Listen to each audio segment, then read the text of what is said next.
How's it hanging, YouTube? Peter here, your Ginger Jody Geek. Welcome back for another Spotlight. And this one's going to be interesting. So we're looking today at Scooby Doo. So this is going to be fun. I can't do it alone. So I've assembled all of the Scooby Doo enthusiasts that I know. We'll start off with good old James T. How are you doing? Zoinks! Zoinks indeed. Let's have a look at that t-shirt, James. You've got a Scooby t-shirt on, haven't you? And the Mystery Machine. Mystery, you certainly are a Mystery Machine. Yes, good stuff. How are you? You're a big Scooby fan, aren't you? Yeah, love it. Like one of my kind of first obsessions in life was Scooby. I had my room painted like the Mystery Machine and everything when I was a kid. Did you really? So, yeah, I did. Yeah, loved it. So yeah, I'm really excited to just gush about it for an hour and a half. Very good. Very good. An hour and a half seems quite low compared to my usual streams these days. I reckon we're 3 or 4 hours at least. Yeah, that's all right. Ben's disconnected. We've also got Luke from Hydra Collectibles. How are you doing, Luke? I'm good. So me and Daphne are going to go check out the basement. So you guys just hang tight. Absolutely. Absolutely. Yeah. Now, I would imagine you're a Scooby fan, Luke. You're a fan of old cartoons and toys, yeah? Yeah, definitely. Big time. That was one of the first things that I introduced my children to. Horror. Good. Yeah. But that's Stranger Danger. Stranger Danger. Yeah. So they've avoided old men ever since, I would imagine. Yeah. Yeah. And certainly theme park owners. Yeah. We've also got, and he always makes a bit of an effort. So, and I know he's personally been grown his beard and bum huff fluff for about 3 months. So we've got everyone. God. Zoinks! Like, we got to get out of here, man. That's as good as That's you're gonna get. Yeah, that was my Velma. How are you, Benjamin? Are you well? I'm good. I am excited for this. Like James, it was a childhood obsession, it's something different. I think we're so used to talking about kind of comic books and films and stuff like the Star Wars, and it's something a bit different. So I'm looking forward to getting into this. And if Scooby Doo taught us anything, it's that monsters are not as scary as humans. Quite right. And I have to give a tip of the hat to old James here, because this was his suggestion a couple of months back now, James, I think you said, wasn't it? Yeah, I was just seeing a Scooby Doo face and like watching loads of the shows and stuff. So I was like, oh fuck, I'd love to talk about this on a stream. So yeah, thank you. I did not think you were going to go for it. So I'm neither did I. Have you tried to look like a spectre on purpose there, James, with your face like slowly merging in and out of the castle? Yeah, I have an insurance Very scam. effective. I have to distract people and get them away. It's looking good, looking cool. Okay, guys, lots to get through tonight. So let's quickly jump to the chat and see who we've got. And we have got good old StreamYard. Thank you for joining. We've got Fuzzy. Thank you as ever for joining, Fuzzy. Do appreciate you jumping on. We've got good old JP Venom. Please do check out JP's show on Wednesday night where he's reviewing The Punisher. We've got Lottie. So thank you very much for joining, Lottie. We've got Hydra Collectibles. Thank you for joining, Luke. And we've got Ian. It's those pesky YouTubers. Quite right. Lottie's and we would have got away with it too if it wasn't for those subscribers.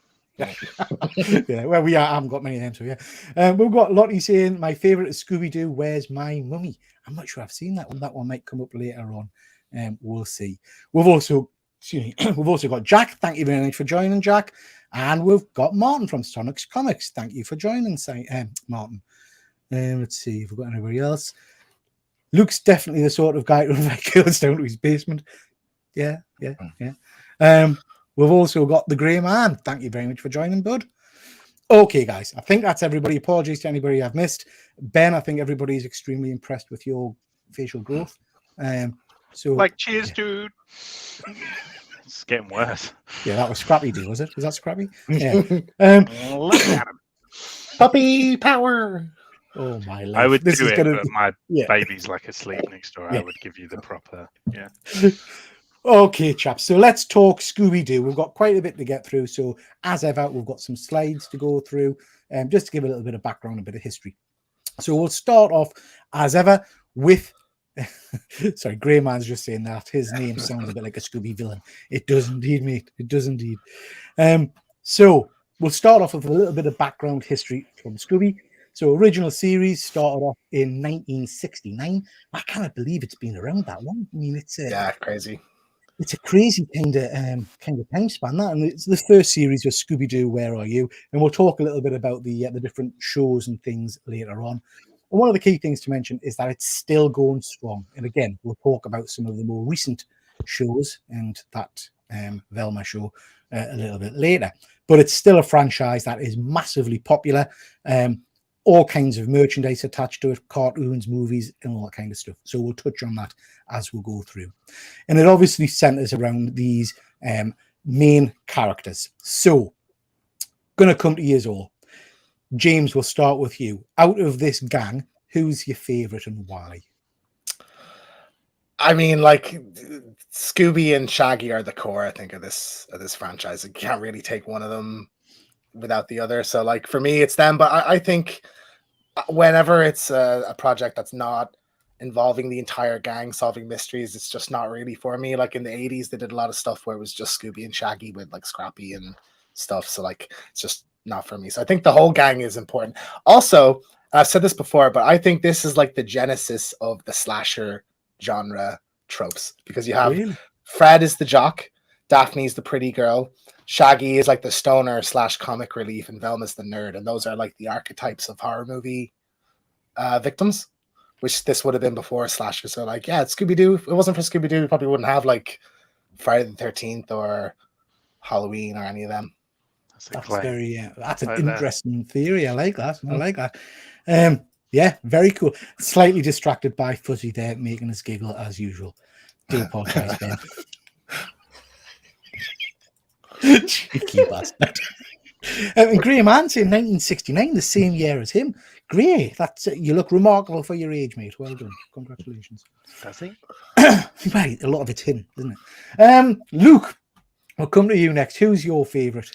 Yeah, so it kind of changes throughout time. So it kind of depends on the medium in which I'm following Scooby Doo. Like, I have a favorite for the live action movies, a favorite for the cartoons, and a favorite for the comic books.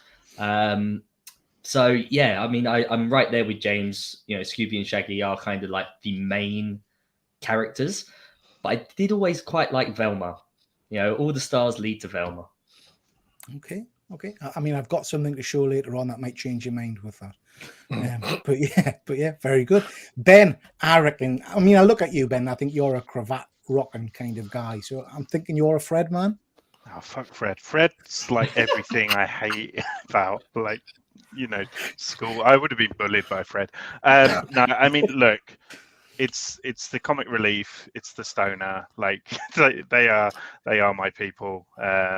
You know, so yeah, it's got to be Shaggy and Scooby.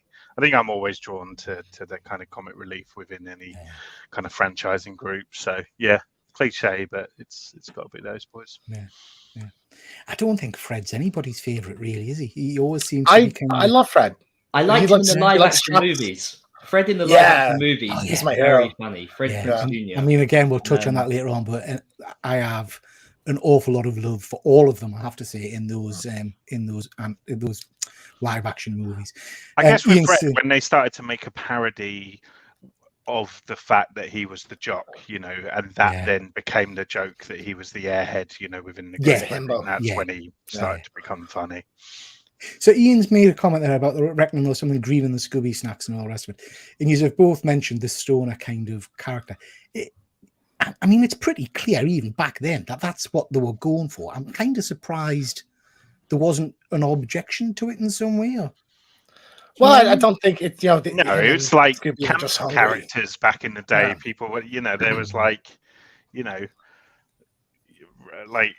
these characters were clearly, you know, of another sexuality, and everyone was just like, oh, they're so quirky. Like, you know, simpler times later. Yeah.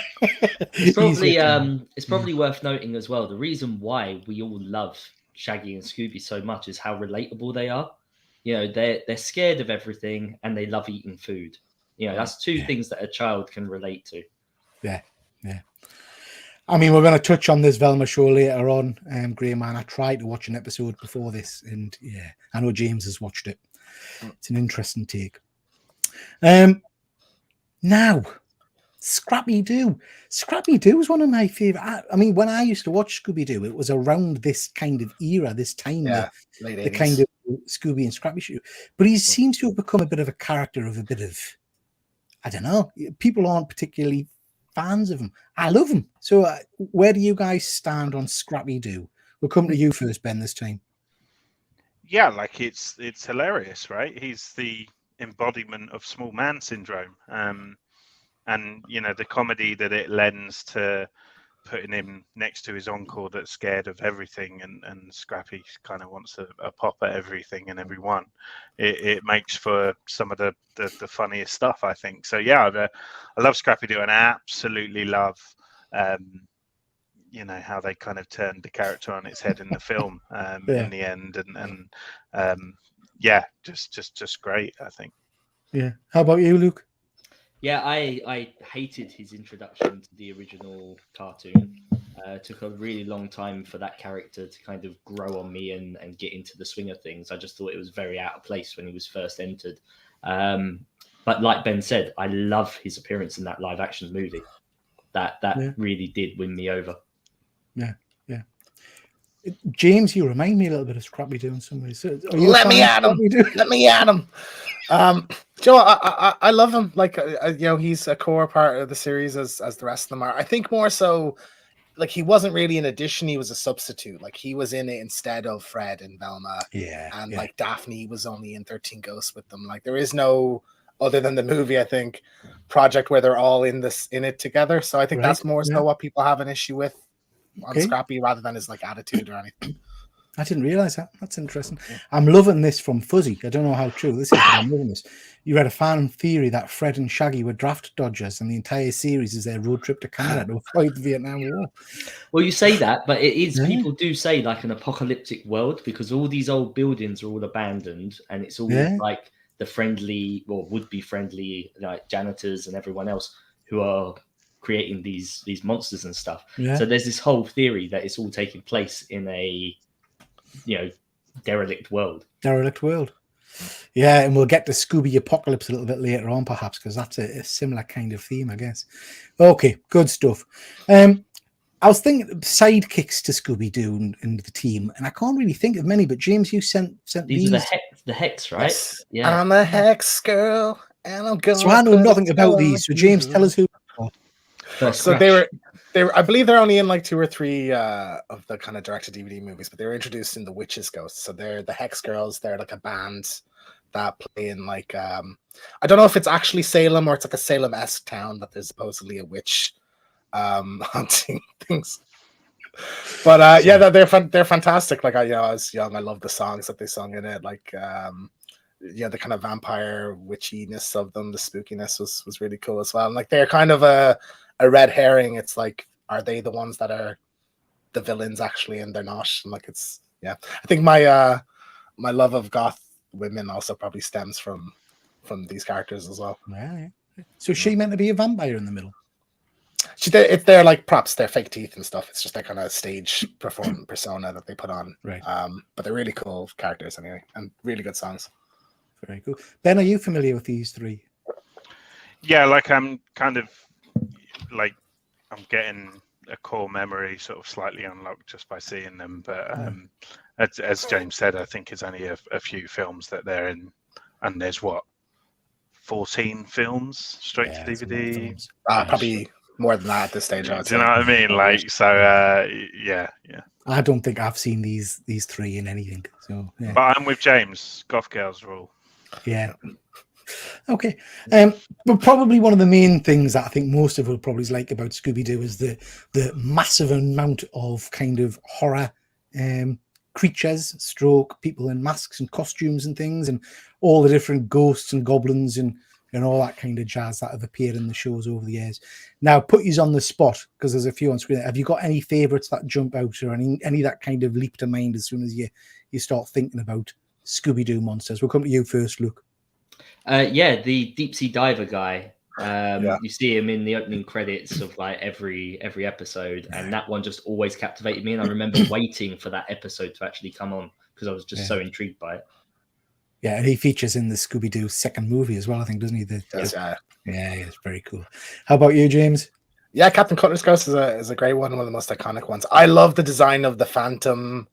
It's the Phantom. I think maybe it's just the Phantom, but the one in between Scooby and Shaggy there on the right, yeah. that like ghost Yeah. design. I absolutely love that one. So yeah, another classic. But like I would say, like Scooby Doo has a better rogues gallery than 90% of comic book characters. Like all of these, any one of these could be a horror movie villain. You know, if you just have them take it a step further. I mean, you're saying that, and I'm just looking at that clown above the one you've just mentioned. That's pretty sinister looking, isn't it? That's a bit predates Pennywise as well. Yeah. How about you, Ben? Are there anything that jumped to your mind? I love the Creeper. You know, I think he's a real classic, and I just love the sort of simplicity of the design stuff. And is it Mr. Hyde?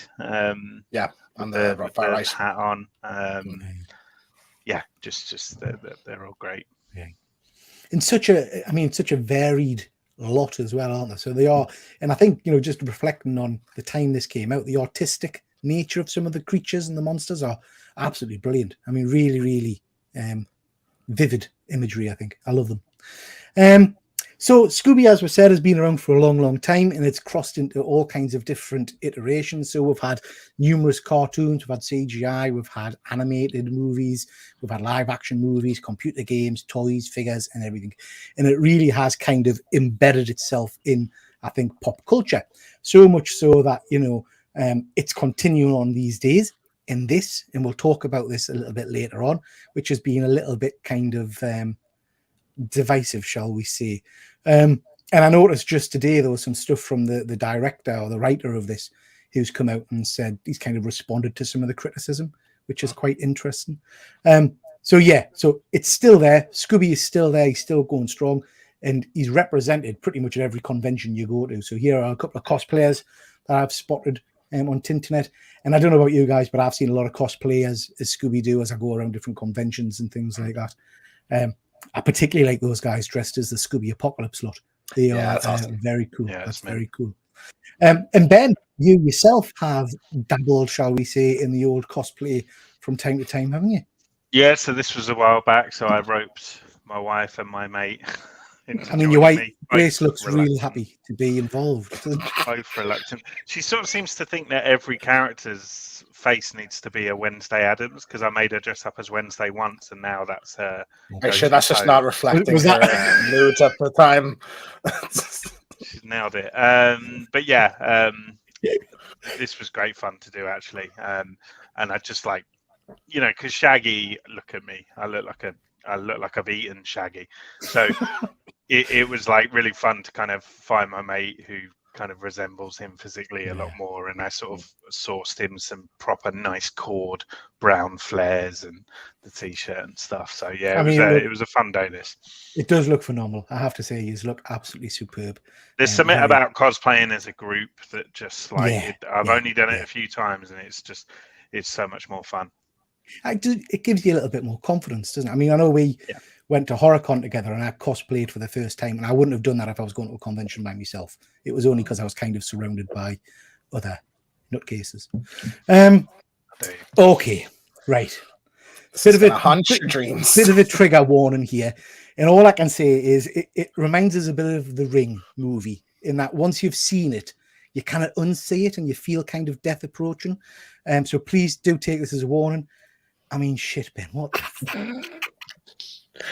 This is the kind of thing you pay someone to keep private, like, you know? It's on the internet now. I can't do it anymore. Look, you know, I love Scooby Doo, and I love all the characters individually. So why not homage everyone? So I get that, but it's the pose that disturbs us more than anything. The funniest thing is my old flatmate Johnny had to take this picture and edit it. May I add? So yeah, poor bugger. Was it you, Ben, or was it Peter that added the winking dog? That was Johnny's touch in the original edit. I have to give credit there. You know what? This was actually a spoof. So back in the day, there used to be and it might still be going. I don't know. A page called "Sexy Cosplay Girls," I've which had a just look.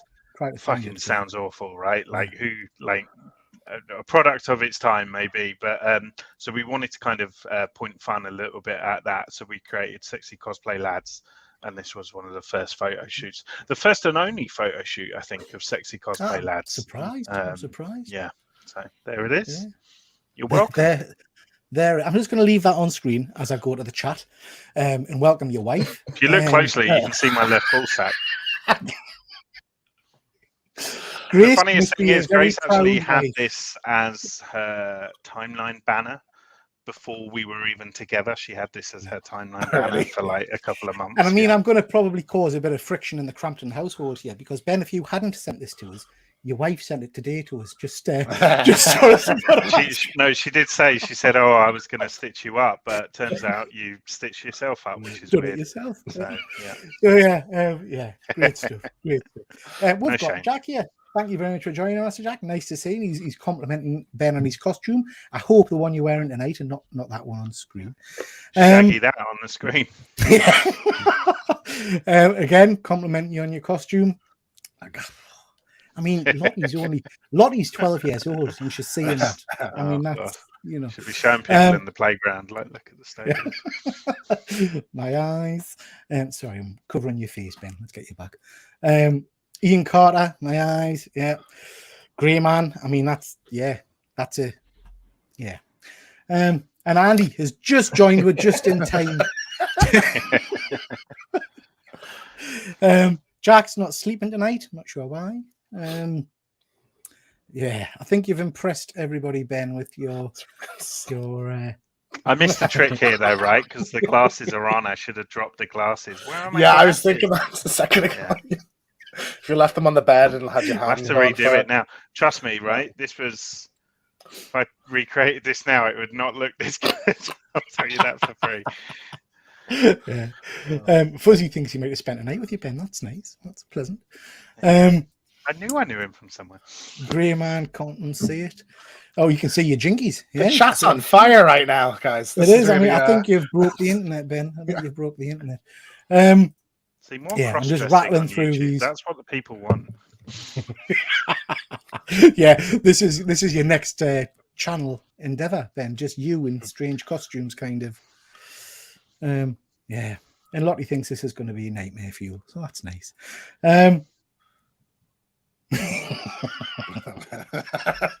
Filth. Okay, moving on. Thankfully, but like I say, I'll move the slides on, but you won't be able to see any else other than that burned in your retinas, I think. Media. So let's talk a little bit about Scooby in different media appearances. So Scooby has had a whole host of different TV shows. There's around about 14 of them, including the recent Velma show. These are TV shows, not the direct to kind of DVD movies and things. These are specific seasons. I can kind of really only remember seeing a few of these.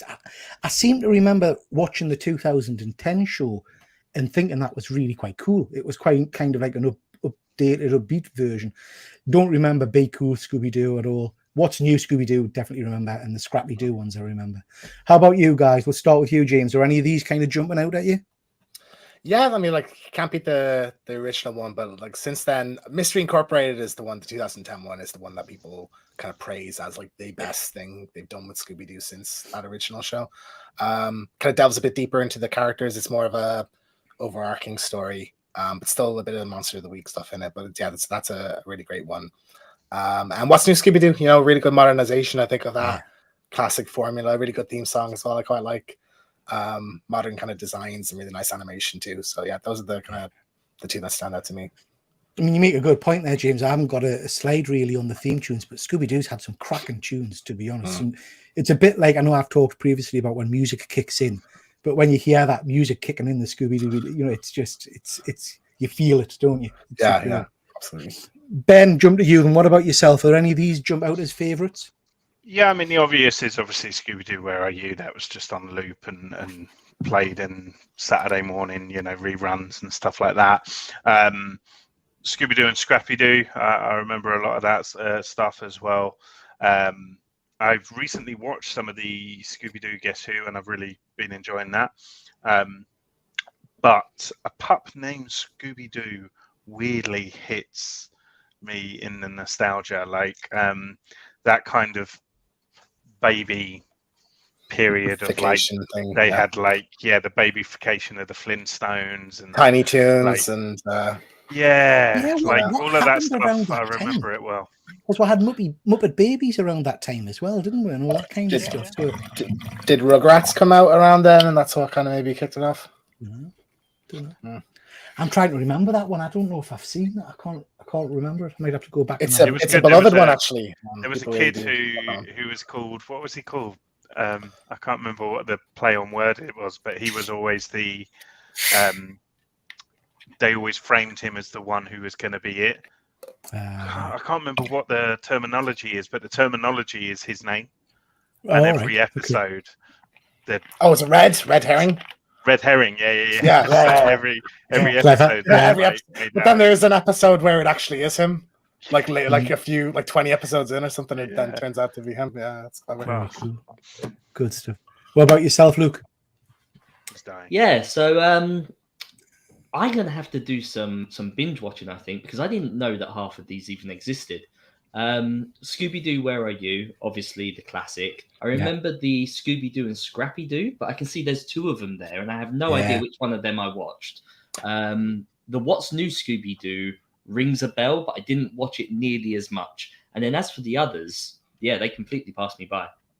Have you not seen the 2010 one? Because that is very good. I don't think I have. I know of it, but I don't think I ever watched it. I think from memory, didn't that have like a long arching theme as well, a narrative? So it wasn't just singular episodes. There was kind of like a story that went across the seasons. Overarching thing. A really great voice cast as well, like Patrick Warburton's in as like a sheriff, and he's really good. It's sort of like the equivalent of Spectacular Spider-Man. I think it's that for Scooby Doo. Like for the bar of quality that I think it hits. If anyone wants a really great kind of retrospective of like Scooby Doo's history, check out. I only discovered him the last couple of days. No, Dave Lee Down Under. So he does the history of cartoons, characters and stuff, and it's really I fell down.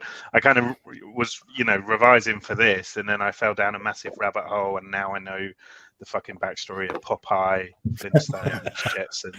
It's great. Oh, do us a favor, Ben. Drop that to us after the show, and we'll put it in the link so people can go and check him out. That'll be really good. Just quickly jump into the chat again, guys. Lottie is saying the real life Scooby Doo is rubbish. Lottie, I think that's a bit of an interesting point. I think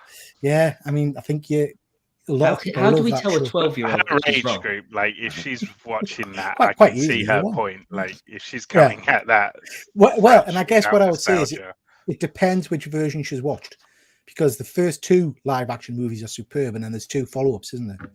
Which prequels and then a spin-off as well. Not the best. Arista Jack is saying Scooby Doo, Where Are You? Is a classic. Absolutely. Jack, watched new Scooby Doo, was the GOAT. Loved watching that every day. Yeah.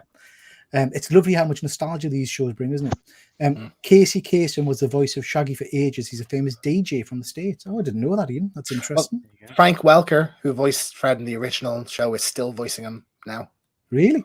Yeah, he's voiced him throughout pretty much the entire series, every single series, except for like the odd one, like your Velmas or the movies. Yeah. GP saying that 13 Ghosts nearly got cancelled because of the Satanic Panic.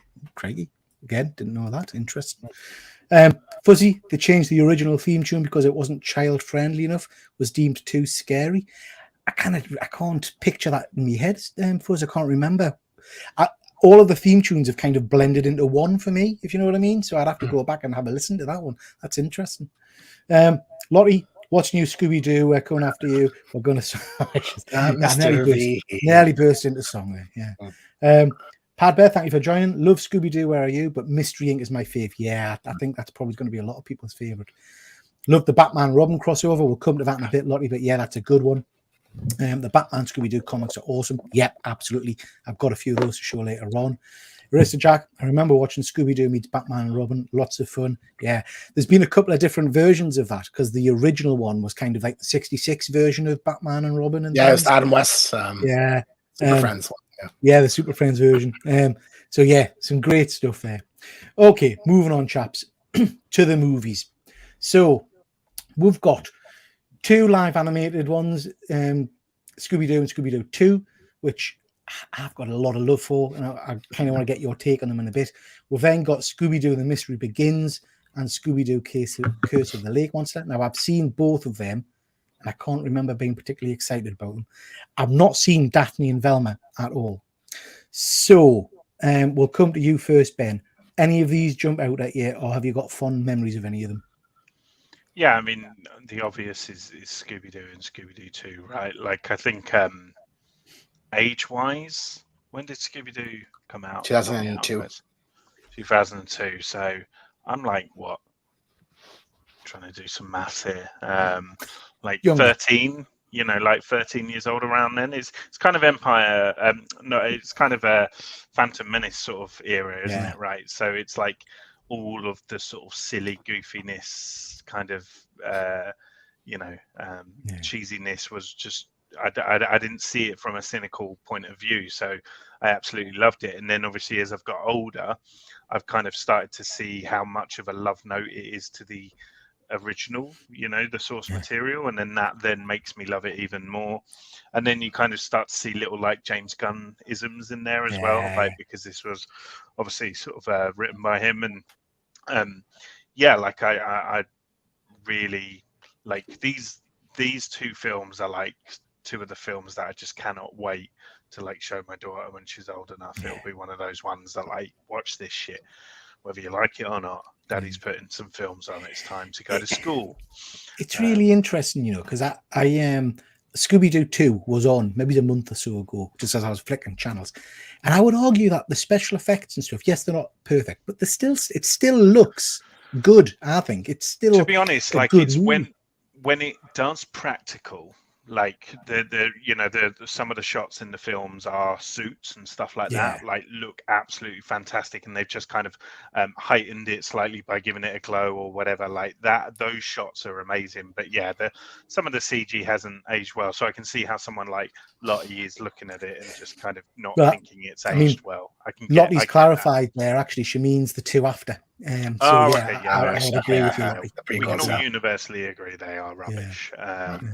But yeah, I mean, the cast is just like absolute, like stellar as well. And again, it's like it's a cast of our generation. It's it's Buffy, and like, I mean, I like Matthew Lillard is amazing, and Linda Cardellini. Like, this started a lifelong crush for me on Linda Cardellini. So awesome.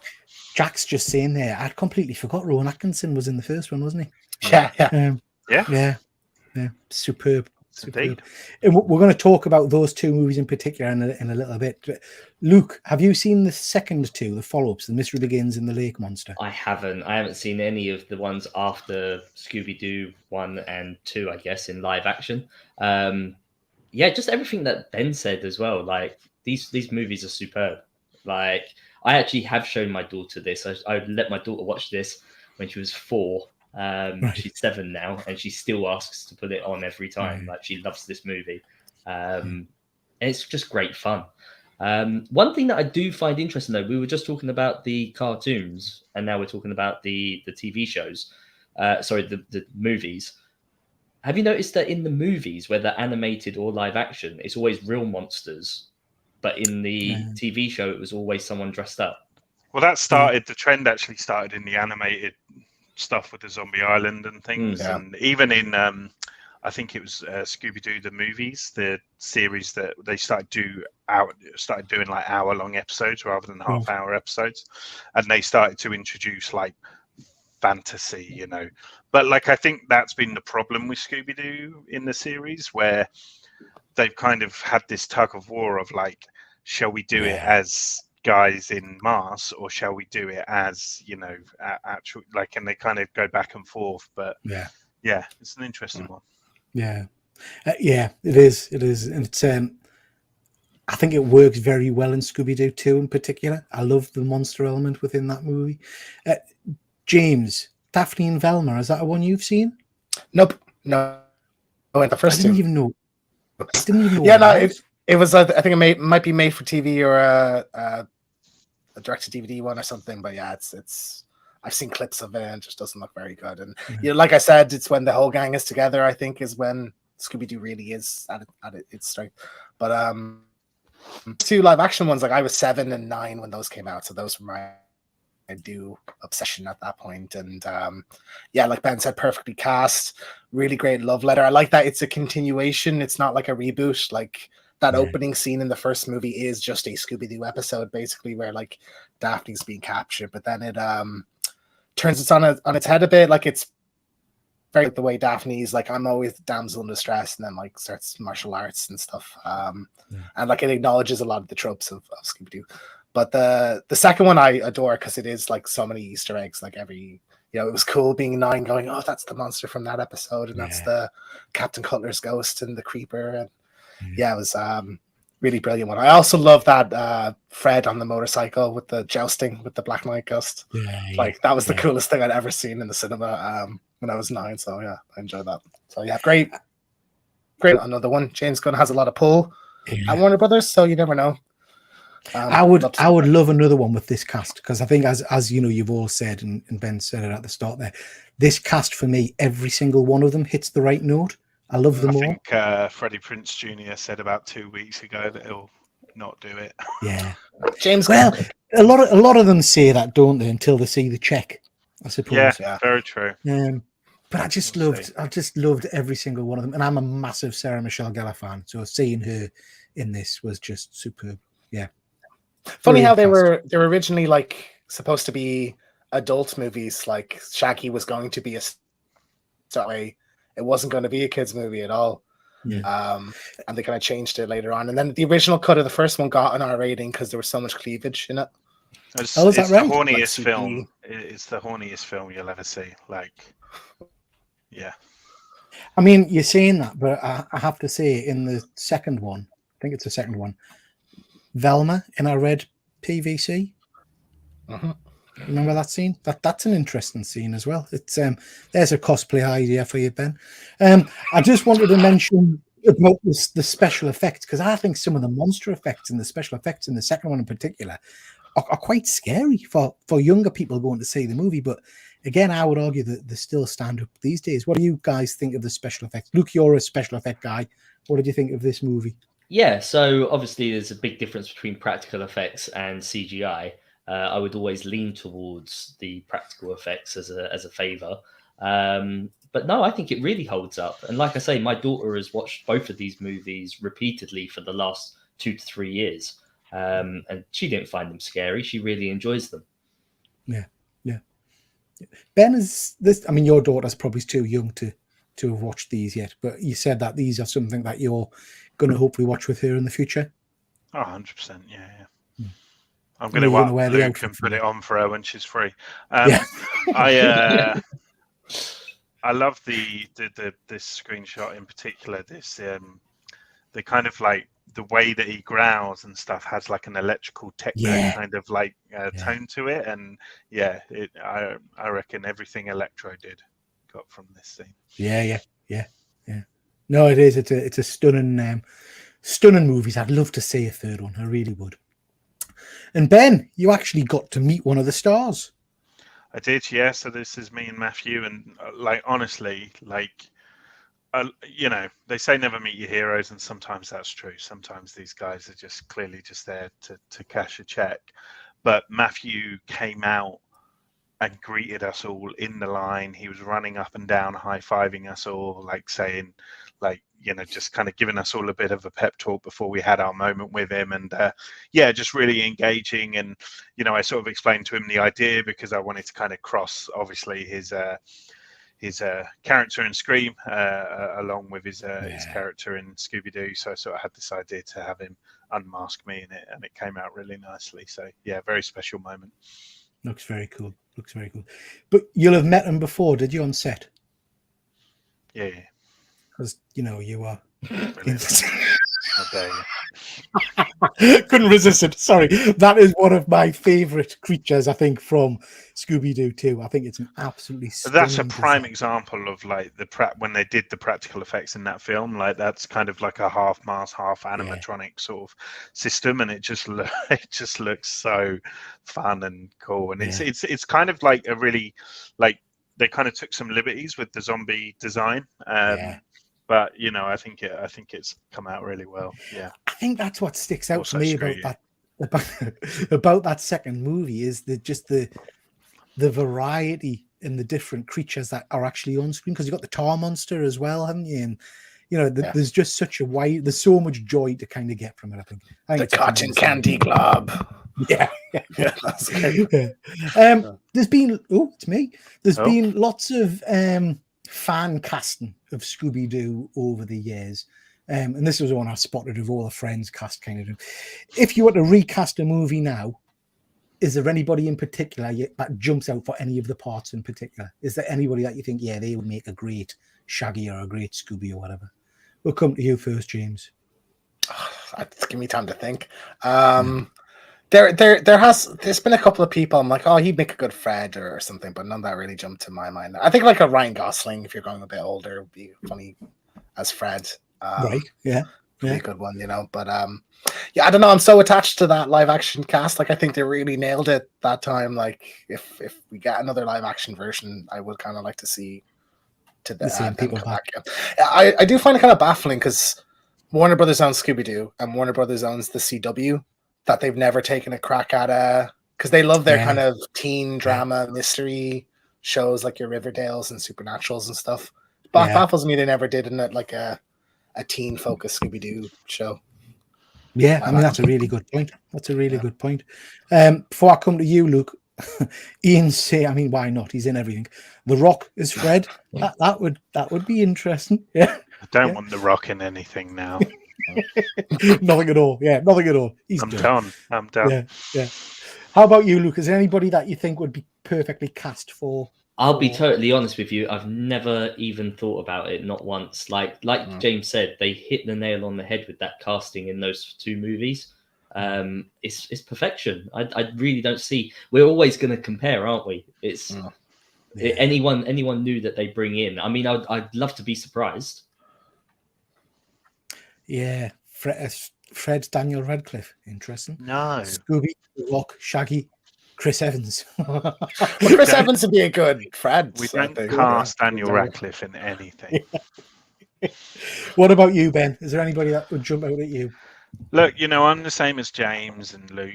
Like it's really hard to kind of get away from that cast when you hold them so dear, and you kind of just like, do you know what? Just give us a film where they're like in their 50s, and it's like that's the joke. Maybe Scooby Doo's dead, but like he would be. But like I think if we were to see a brand new, bells and whistles live action version, theatrical release, I want to see kids in the role. Kind of go the route that Rogan's gone with Turtles and actually cast teenagers and just let them do their thing.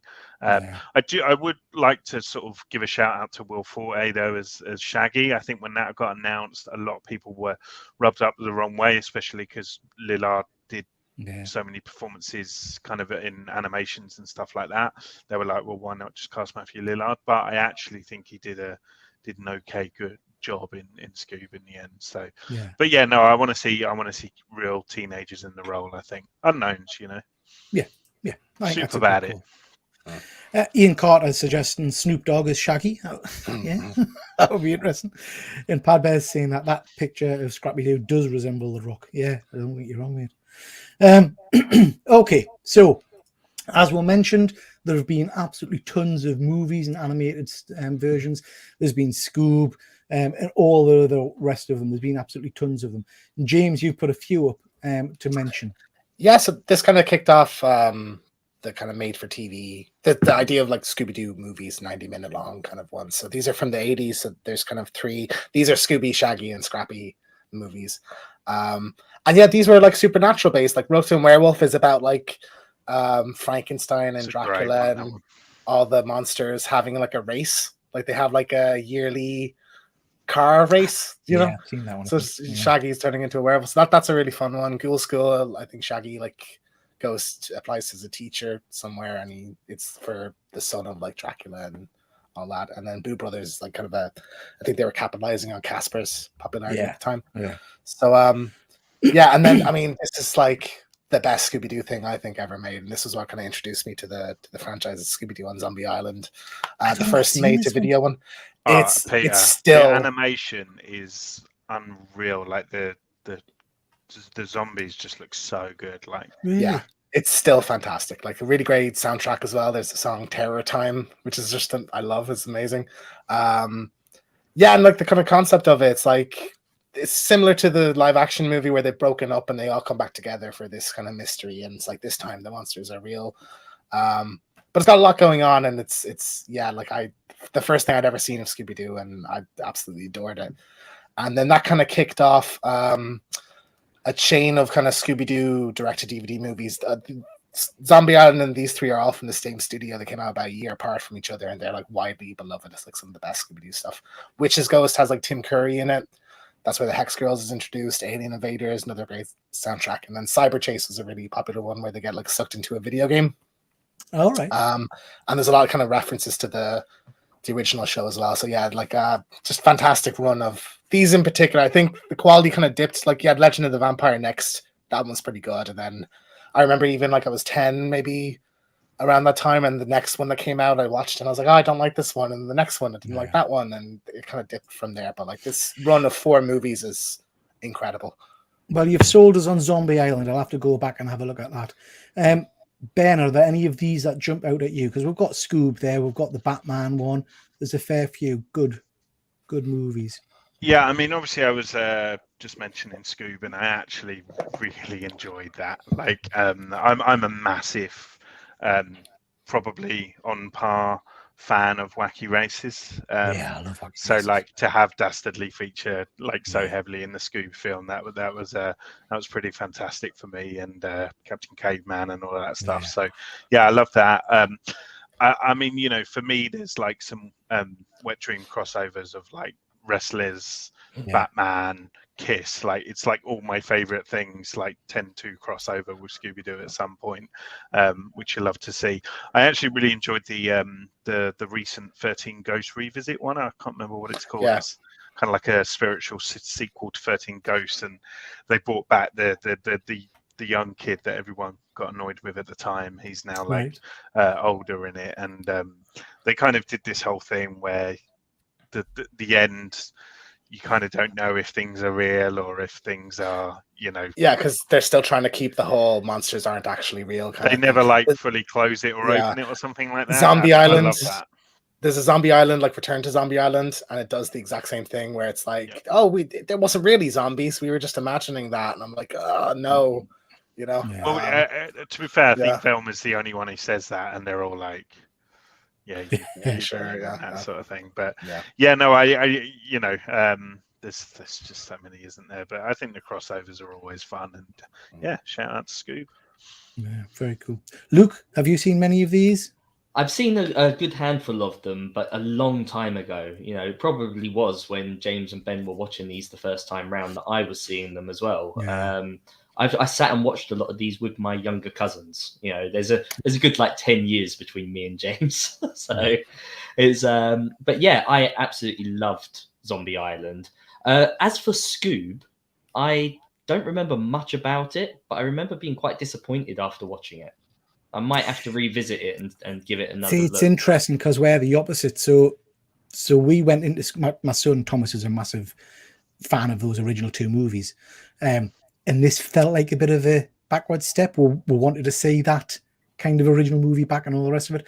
So I have to say, we went into this feeling negative, but we're all in by the end of it. Really enjoyed it. I love I love the addition of Blue Falcon. Is that the I loved all of that kind of stuff. So we actually came out surprised at how much we enjoyed it. Because this happens with a lot of films. My expectations are so high that I'm just left disappointed, and then I go in a second time to watch it, and I actually enjoy it a lot more. I just haven't gone back yet. It didn't do well, I don't think. No. Well, there was a sequel that got cancelled with Batgirl. Remember? Yeah, they've made it, right? It's finished. It was finished, yeah, and they just cancelled it. We're With not allowed. No, Batgirl. Remember, Batgirl got cancelled. Similar situation. Oh, sorry. I thought There was, sorry. yeah, but there was Warner a Scooby Brothers movie do as well. have the kind of rumor is that Warner Brothers are essentially do it to give themselves a tax break. Tax break. Yeah. So they have like the film made or whatever, and then they don't release it. Like it's bollocks. It's ridiculous. Yeah. So you guys might be able to answer this. I can't. Lottie's saying which one has the Phantom in it with 3 people as the Phantom. I'm not sure on that one, Lottie. God, James is probably the expert on that. Phantom. There's 2 Phantoms in. I don't know, one with 3 in it, but the 2 Phantoms one. It's season 1, episode like 9 or 10, I think.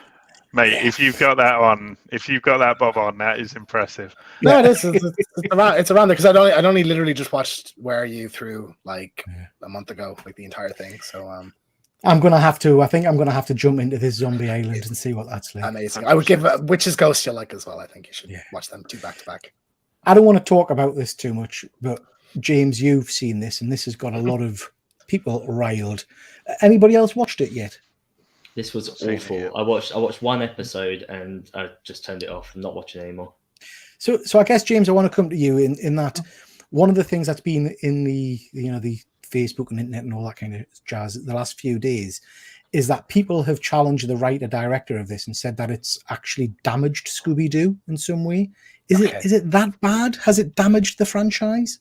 I just think it's not really anything to do with Scooby Doo. It doesn't feel like it has any kind of reverence or love for the IP that it's kind of lampooning. Like a lot of the jokes are sort of mean-spirited. Oh, adults that like cartoons, or it'll poke fun a bit too sharply, I think.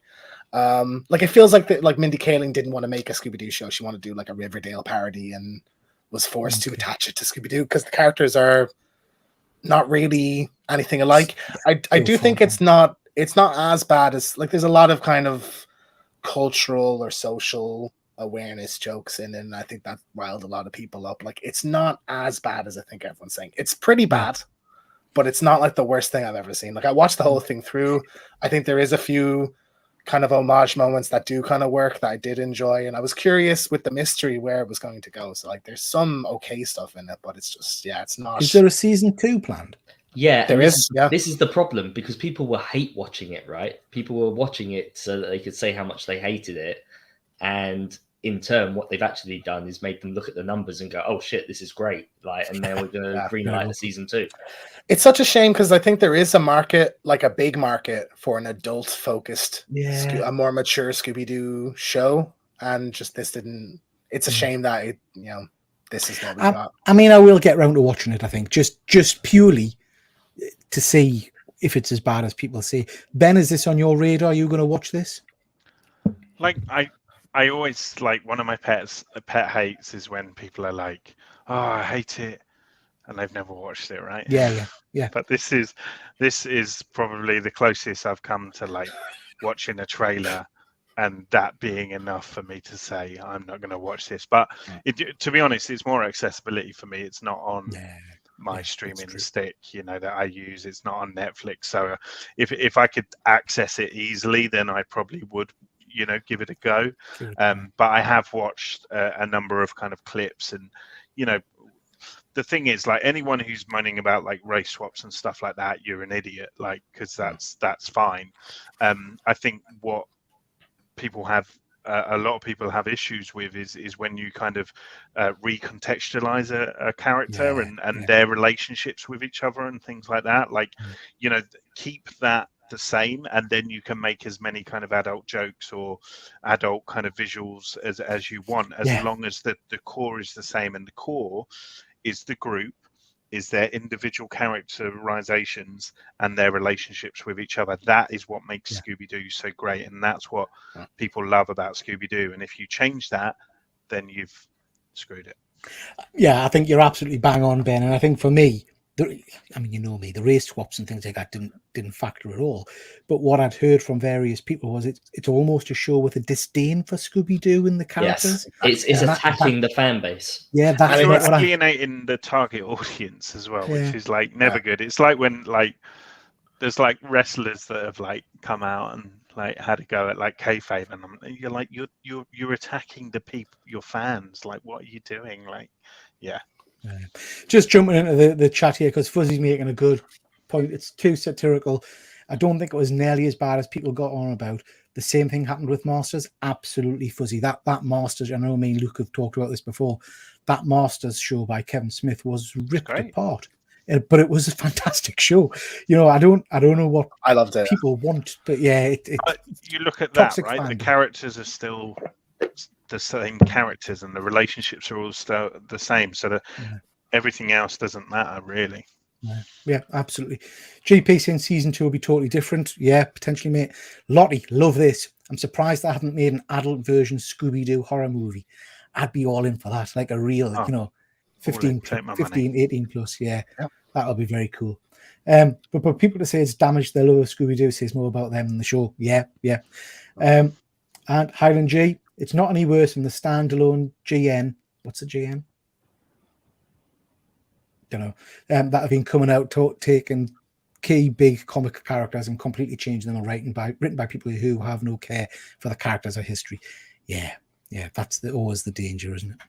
Okay, moving on from that. As we've said, I'm just going to briefly touch on this. There's been all kinds of different versions of Scooby-Doo. And when I was doing some research for this show, I came across this, which I found quite interesting. This is someone's tried to plot all the different Scooby-Doo variations and timelines and put them into kind of a cohesive line of stories, which is quite like interesting. the Halloween timeline now. Yeah, it gets very confusing. But I thought it was quite Scooby-Doo interesting. multiverse. Yeah, multiverse of Scooby. Oh, could you imagine? That would be tremendous.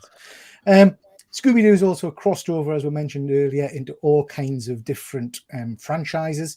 I love this image. Came across this when I was getting ready for the show. Hadn't seen this before, but that's obviously the original GSA.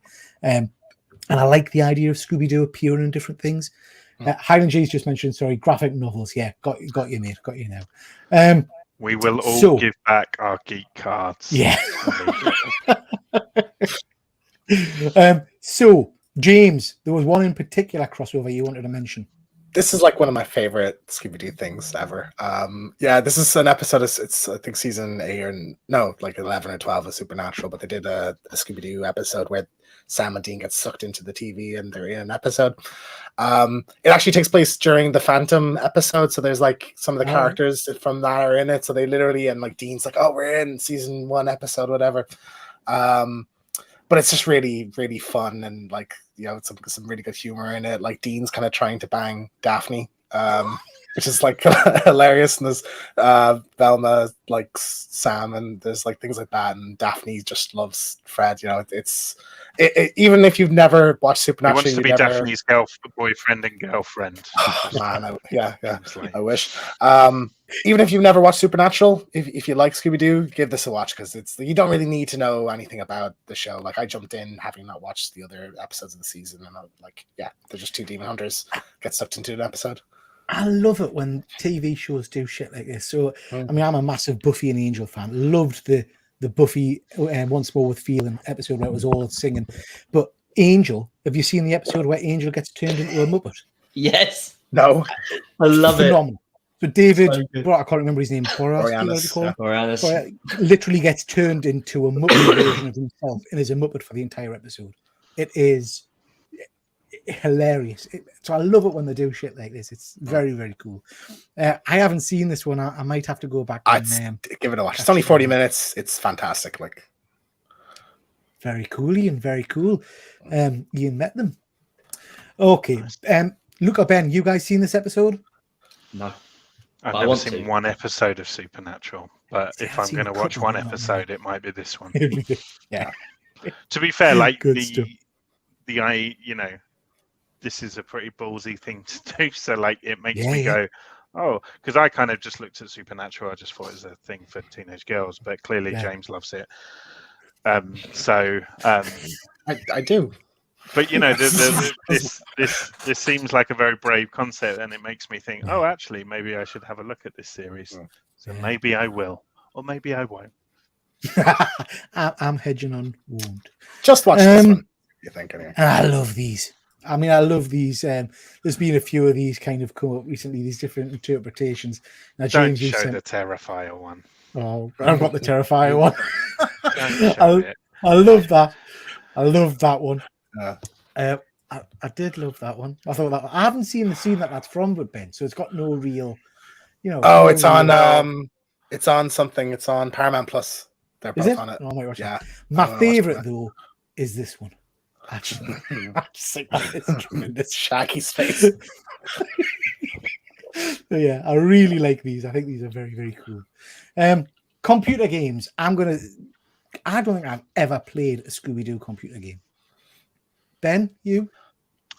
I think I had the. I think I played the Night of 100 Frights on PlayStation 2, and Game Boy Advance, maybe. Yeah, I've not seen any of them. How about you, Luke? No, not a single one. Yeah. James, you're a games guy. I have played all of these except for the Nintendo 64 one because I didn't have a Nintendo 64. Yeah, there was one on the Super Nintendo that like looks like an episode of the show. Like I think even used the animation cells to replicate it. So that would look pretty cool. Cyber Chase I quite enjoyed as a kid, but it's pretty. Apparently reviews aren't good, and I've played it since then. So maybe it was just bad, and I just didn't have any critical thoughts at the time. Yeah. But because Cyber Chase is like you're in a video game, they're like it's them getting sucked into a game. It's you actually getting to play the game. So I thought that was cool out of it. Scooby Doo on the Game Boy Advance. My parents bought me a Game Boy Advance for Christmas because I picked this game up and looked at it in the shop. And it was like a surprise. It was like the best. I think I mentioned this on the Christmas episode about like gifts from Santa.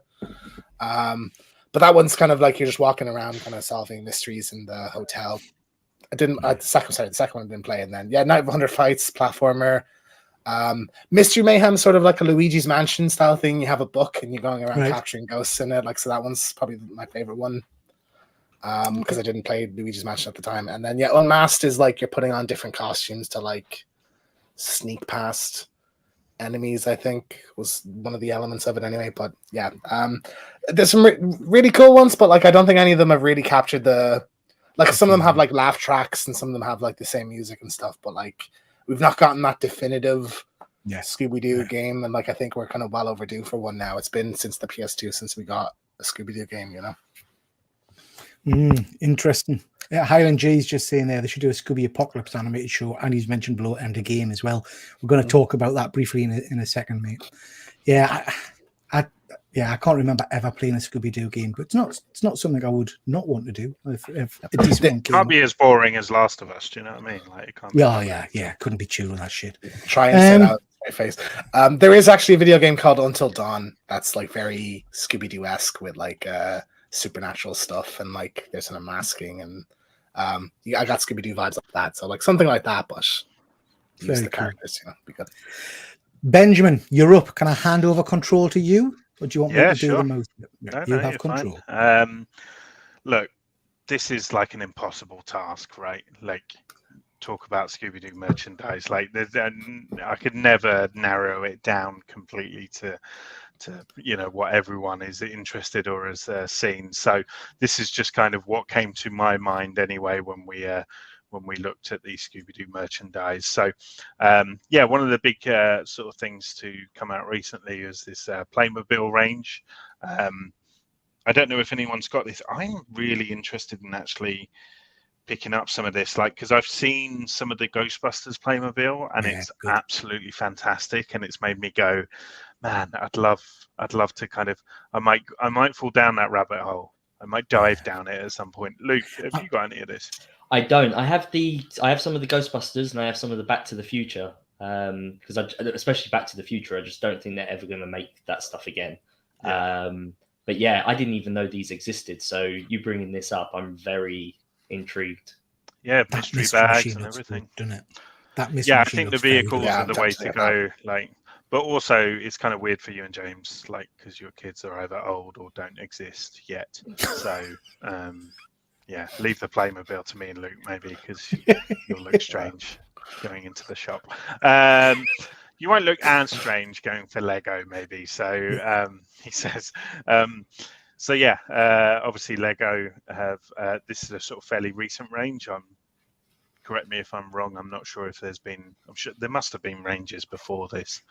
You know, this must be a 3.0 or something. But you know, you got your Mystery Machine and a big old sort of castle set up there. I think there's like a mummy sort of diorama scene there as well. So it looks like a lot of fun.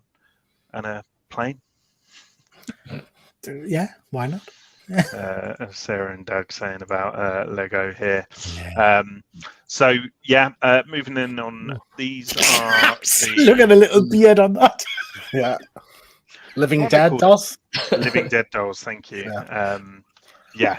So Living Dead dolls do a ton of stuff. There's like Addams Family dolls, and you know, a lot of kind of horror things that you like probably has a Living Dead doll version. Not for me. These are adult collectibles though, like they're not for kids. Yeah, these aren't for kids. Like these are they're expensive. They're like 60 quid a pop. Like no, on eBay, if you go Scooby Doo highest price, a set of this comes up first for like a few grand, like more than animation sales of the original show. Yeah, I think they're hideous, absolutely hideous. Yeah, they're not good. I do feel like though with Scooby Doo merch, again, there's an adult audience for some stuff. Like you could, I don't know why they've like Mondo, for example, they do like the Batman the Animated Series stuff, the Rick and Morty stuff. Why haven't they done like a Scooby? I'm surprised we've not had a 1/6 scale version. Yeah, or even if Mondo did the kind of animated style, or you get a third party do the movie version. Yeah. When we see some of the shit that the third parties put out there, like, I'm sorry, not shit, because everybody likes something, but for example, you know, reaching back to doing face-off figures, I can't believe that they think there's a bigger market for that than there is for something like Scooby Doo, unless they're just scared of the copyright kind of attack. They're doing Star Wars, some of them, so I think like you'll get away with it, right. You know? Like, but also like even like McFarlane toys, you know, deal with Warner Brothers. Why aren't they doing like a Mystery Machine and some nice detailed figures of the ghouls and the gang? Yeah, Playmobil might be a bridge too far. Fuzzy. So moving on to some more adult collectibles, then this is the Mezco stuff. So the Mezco kind of do these like reaction figures, I think they call them, where very minimal points of articulation, but usually the boxes that they come with are pretty gorgeous, and they're doing this whole set. I like that set. That looks like a lot of fun. It does. You know, even if you took the figures away from it and just had the building with the car, you know, with the vehicle in front, that would look pretty cool. So. Is the gang a multi-pack, or is it just you have to buy them individually? It says this deluxe box set includes 9 figures with their own unique accessories. Okay. So I presume you'll get that separately, and then but yeah, really really cool. So I think these are up for pre-order if I'm not mistaken, so I don't think they're actually out yet, but obviously only came out at the Toy Fair 2022, so probably coming soon, I imagine. And then moving on to these are World's Greatest Heroes, they're kind of like those retro style kind of figure doll kind of things. I don't know how you describe them. They're not like 1/6 scale, but they're not like 6-inch figures. You know, they're a bit bigger. They're sort of usually like 8-inch figures. Fucking I hate the pins, the visible pins and stuff. And like the neck joint, and it's a shame because the actual head sculpts are really nice. Like, you know, really kind of true to the animation style, I think. But and then if you're after a Brucey bargain, get yourself down to Home Bargains or B&M. I can't remember. I always get too mixed up. But I've got a set here, and they're literally like 8 quid for the whole set. Luke's got his there. Yeah, I've got mine. And there's here. a range. They've done fucking the vehicle and bastards. Ireland will get it in 5 years at their home Yeah, bargains. sure. We don't have Um, home bargains or B&M. We have class. Just home potatoes. Lots of But potato yeah, shops. just a a nice affordable option. They're not superb, but my daughter plays with them and stuff like that. They're good fun. So yeah, there you go. And that. Oh no, it isn't. Oh, nice. Yeah, so Trick or Treat Studios has a full range of Scooby Doo masks and some full costumes there as well. So you kind of got a lot of the like animated style, and then they've got real kind of life interpretations of some of the characters as well. So like the you got the zombie there, and then the sort of realistic Frankenstein with the yellow eyes and stuff. So I really like. I'm really tempted to do a Creeper cosplay, like acquire this mask, guys. We should all rock a different. For the love of horror, do you want to do that? I think I'll do it. I'll do a Mr. Hyde. Yeah, okay. Let's do that. All right. Peter the Clown. Yeah, I like the clown. Luke, you in? Dracula, Caveman. If I can make it to the event, I'd definitely do it. Nice. That's a great idea. Let's do that for love of horror. Let's do that. Yeah, I love that. All right. Yeah. Sweet. Okay. Fuck, that's £100 down the drain. I've got to find a bloody green suit now. Okay, so that pretty much rounds off the merchandise chit chat. Superb. Thank you very much for doing that, Ben. I do appreciate you pulling those slides together. Guys, have you got anything you want to show? I know we've just showed some stuff briefly. I'll just show the figures that Ben's just talked about. I've picked all of those up individually, so I've got the full set of those. Anybody else got anything to want to show off? So this is the Scooby Doo encyclopedia with 200 plus characters inside, but it's absolutely gorgeous with the it's got like literally like all of the I love that. character renders and stuff like that. So Nice. yeah, really nice book. Very cool. I like that, Ben. I like the art style on that as well. James, anything you want to show off? Sorry, I don't own any Scooby Doo merch at all. Like, but I might pick up just Got a your t-shirt there. Give us a. I got my t-shirt t-shirt there. Come on. And I have a Scooby Natural t-shirt I got as well that's for Forbidden Planet. But I do want like I might look at that Mezco if you can get the Mystery Machine on its own maybe or something like that. I would like some representation for it. And it won't be that expensive. It'll be like 150, 200, I'd say, for the set. Yeah. Very I'll look cool. into it. Luke. Yeah, so I've got all of those figures, like what we mentioned, but they actually release different types. Like some of them look different to others. Not sure if they're based on the original cartoon versus like a newer version, but the sculpts are actually different.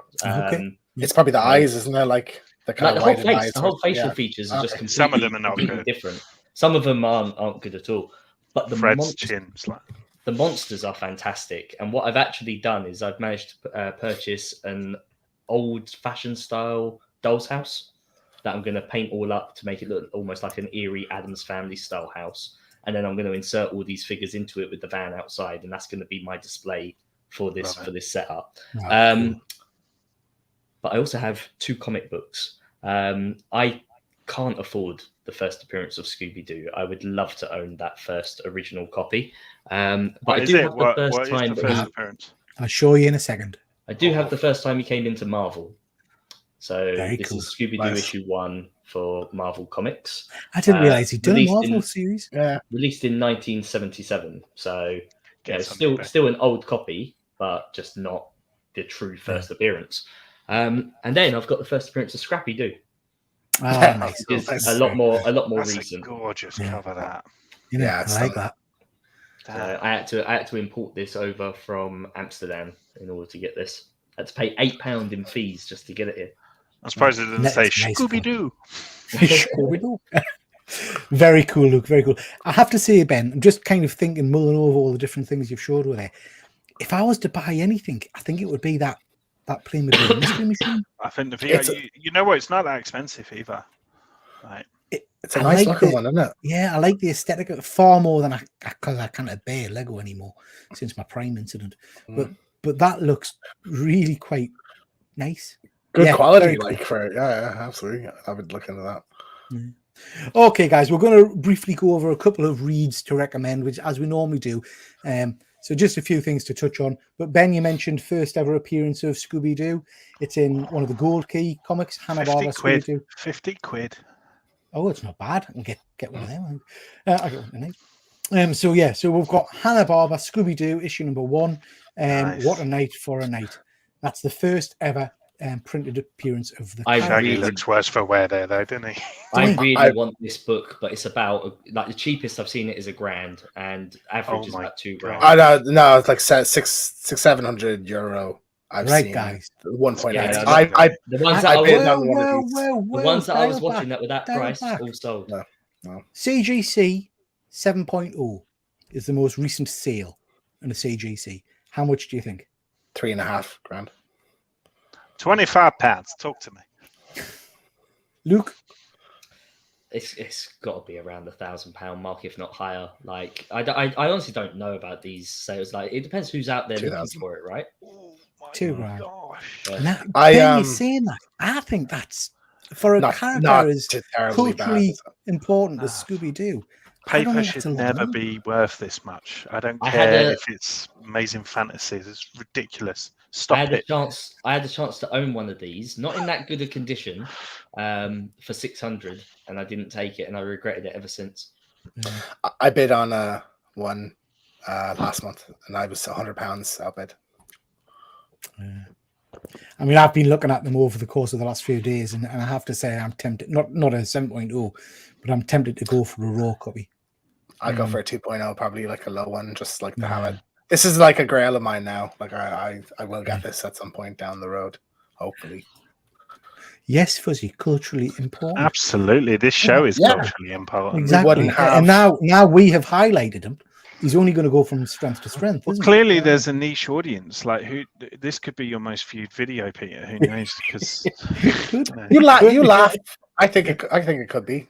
Like all my Scooby Doo stuff, like does amazing. Like people love it, and not a lot of people talk about it. So How much hashtag Scooby-Doo the stuff shit have out you of it. done?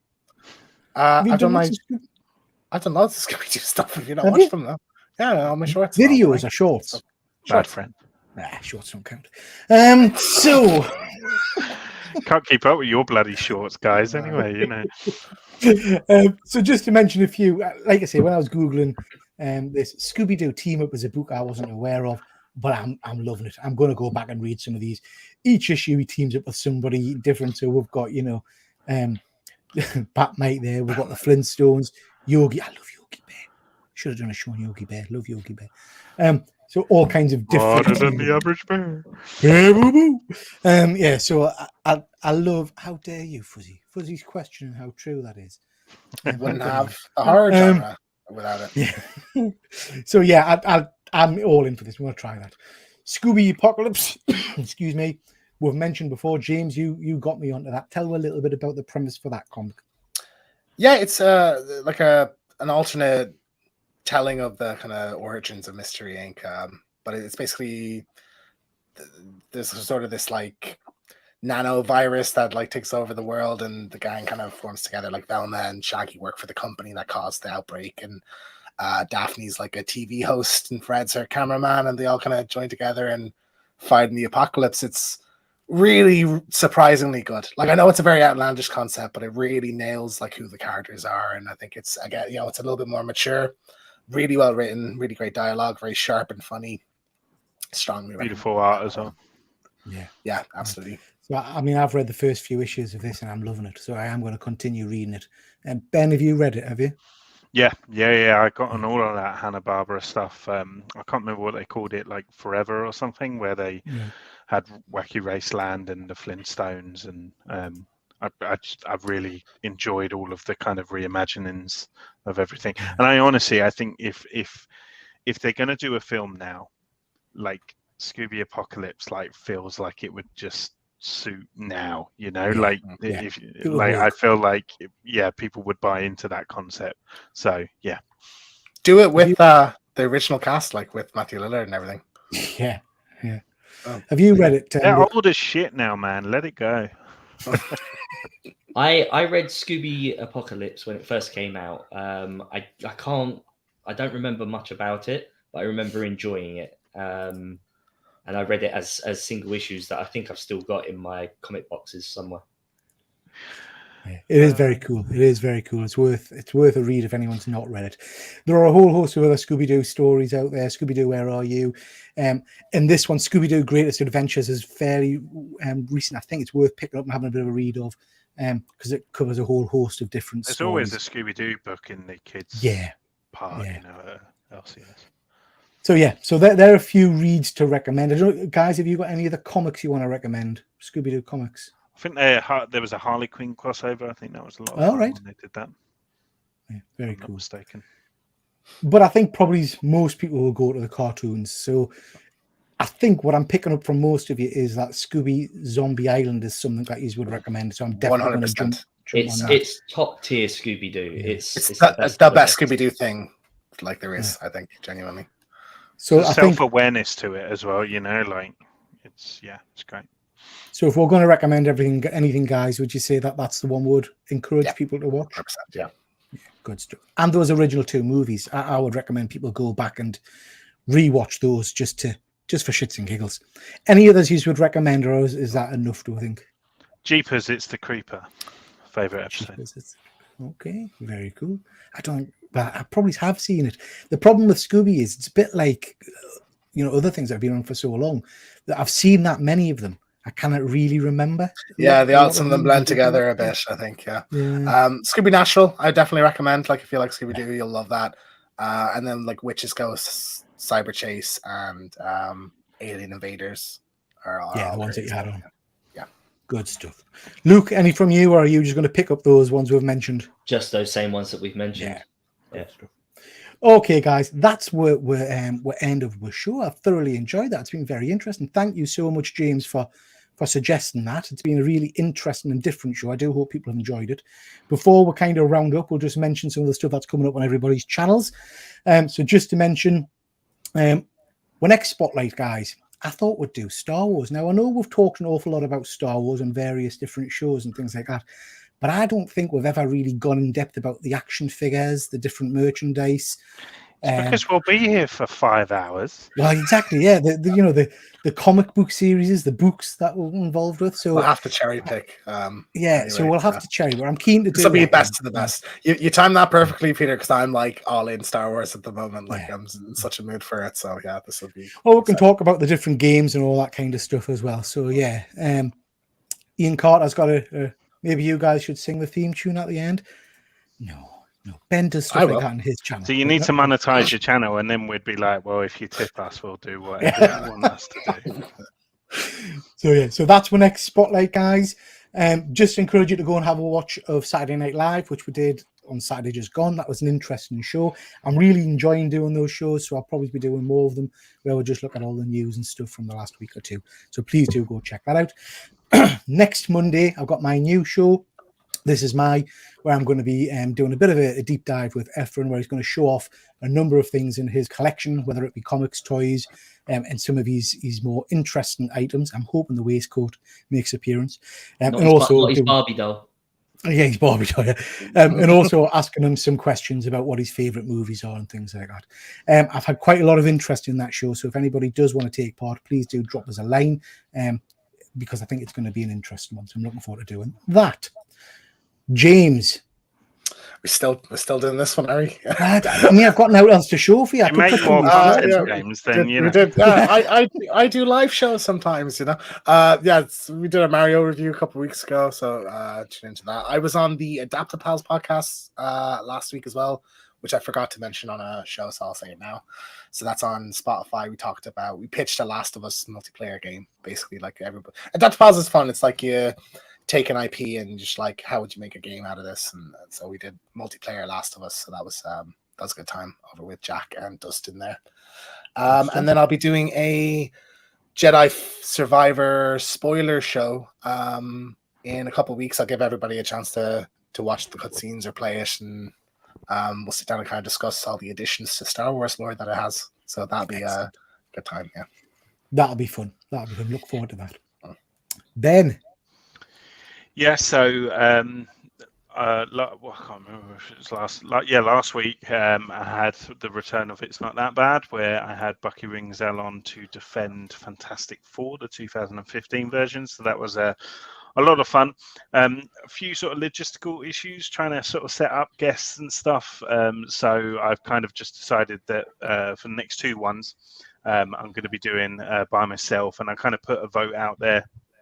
With some of the films that people have suggested recently, and top of the vote was Mortal Kombat and Masters of the Universe. So first up is going to be Mortal Kombat, which will be next Tuesday at 8 p.m. live on my channel. Yeah, Good I know stuff. nothing really about Mortal Kombat. Like that I'll much, try and so tune in on the chat. you and, can fact check yeah. me all night, James. Oh yeah, 100%. When you mispronounce Sonya Blade's name or something, you know. Sub-Zero. Good stuff. Looking forward to that. And please do go and check out the Fantastic Four one because it was excellent. I thoroughly enjoyed it. And it made us watch the movie again. So yeah, that was good. Luke, what have you got coming up on your channel? Yeah, so I've been a little bit unwell the last couple of weeks, so I haven't been able to actually get all the stuff that I wanted to do done. It's all just currently sitting there waiting to be edited. So I really am hoping that something will be out this week. That being said, 2 weeks ago, I did release my Why I Bought the Original Star Wars trilogy on DVD in 2023. So if you're curious and you want to know why I went back and bought that specific version, then go and check out that video. Good stuff. And have we had an article on? Yeah. So today over on Go Collect, a new article went live written by myself, and it's called "With Great Power, Marvel's Most Iconic Phrase," and it goes into the history about who actually said it first and when it was actually said. Very cool. Very cool. So please do go check that out. We've got a whole host of UK YouTubers to mention this week on Metropolis. I think they're back soon. We've got the Nerd Herd on a Wednesday. Watch my show first. Watch them on the rewind. Do you know what I mean? Like, come on. Yeah. We've got the Killer Comic Show on Thursday, and we've got the Grey Man on Saturday. I think I haven't got a slate. But this Wednesday, we've also got GP Venom. I think he's changed it to 8:30. Jumping on the chat, GP. I think it's 8:30 now, where he's doing a review of the first kind of trade paperback of the recent Punisher run. So please do check that out because that will be a cool show because it's an amazing comic book.